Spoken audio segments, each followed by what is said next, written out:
नमस्कार प्रिय विद्यार्थियों। यहाँ पर हमारा प्रयोग संख्या 3 है, जिसका उद्देश्य है कि दिए गए द्रव का क्वथनांक ज्ञात करना है, जो कि बॉइलिंग पॉइंट होगा। तो उसमें हम देखेंगे क्या क्या हमें उपकरण ज़रूरत पड़ेंगे।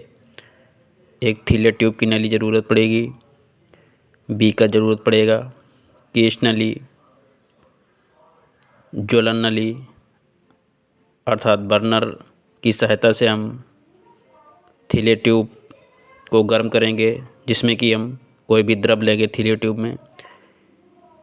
एक हमारा तापमापी अर्थात थर्मामीटर की ज़रूरत पड़ेगी, रबर बैंड, और हम कोई द्रव पदार्थ लेंगे।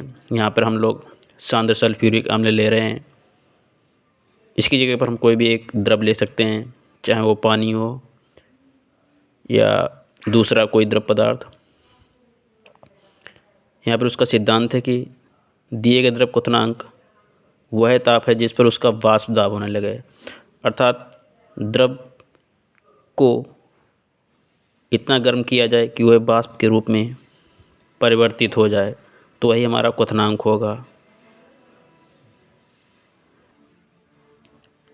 दोस्तों, विधि भी इसमें है, जब द्रव की मात्रा बहुत कम हो तो उसका क्वथनांक केश नली विधि द्वारा निकाला जाता है, क्योंकि केश नली में थोड़ा सा भी द्रव भरकर तथा उसको गर्म करके उसका क्वथनांक ज्ञात कर सकते हैं। लेकिन ये याद रखना जरूरी है कि जो हमारा तापमापी अर्थात थर्मामीटर है, उसका निचला सिरा द्रव के अंदर डूबा रहना चाहिए।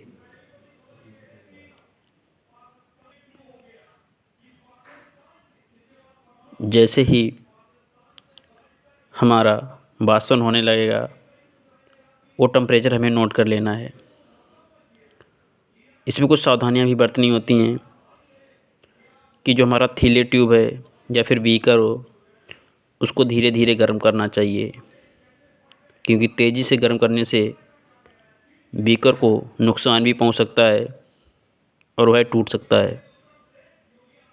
तथा केश नली के जो सिरा है वो ऊपर से अच्छी तरह से बंद कर देना चाहिए, तथा उसी में एक एल आकार की नली होती है वो डाल देना चाहिए, जिससे जो वाष्पन है वो उस नली से निकलने लगेगा और उसी समय वो में टेम्परेचर नोट कर लेना है। यहाँ पर कुछ कार्बनिक द्रव्यों के क्वथनांक भी दिए गए हैं, जो हम लोग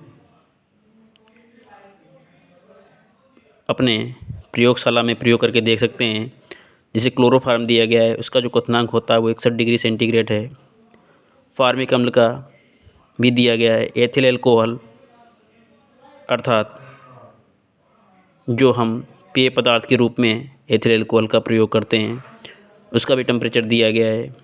मेथिल एल्कोहल हो चाहे एसिटिक अम्ल हो, इन सब का हम प्रयोग करके क्वथनांक निकाल सकते हैं। धन्यवाद।